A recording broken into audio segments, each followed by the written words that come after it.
Hey, it's Vanessa from CraftyGemini.com, and I post weekly crafting and cooking videos here on YouTube. This week I'm back with block number 6 of our video quilt along, Patience Corners.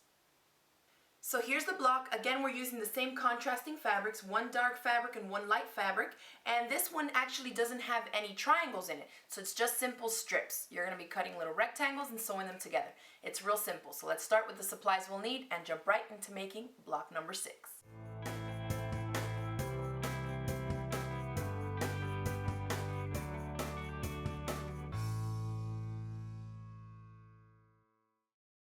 So the first step is to take 2 of the rectangles of your dark fabric and you're going to sew them together on the little short side here, and you want to sew them up so you end up with 2 longer strips. So sew right there with your 1/4-inch seam allowance and do that to both of these.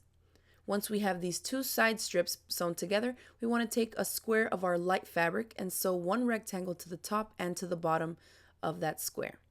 Once you're done with that, you can set it aside and you're actually going to repeat the same steps again. So we're ending up with 2 of the same units that we're creating here. So once I sew these up, I'm done with those. And then you're just left with 2 squares and 2 rectangles. So you want to sew 1 rectangle to the right side of each square. And then we can start assembling our block. So we're going to lay our strip next to the other piece here that has the 2 rectangles sewn to it.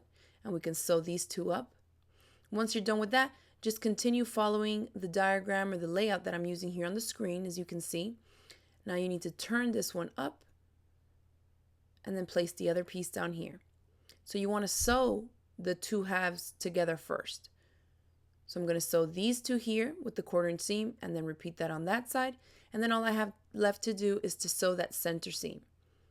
Make sure you lay your block like this to create the finished look, and then sew it up down that center seam. We only have 1 point in this block that we need to match up.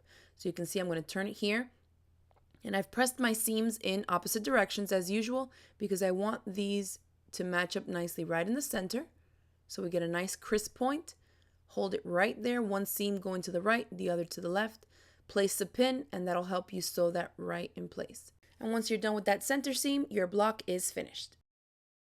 So congratulations, we're done with 6 out of the 12 blocks. We're just about halfway done with the quilt top. I hope you guys have been enjoying the blocks and the tips and tricks I'm including in the different videos. Also remember to keep uploading your pictures to our Facebook page. We're having a blast just looking at all the different blocks and fabrics you're using.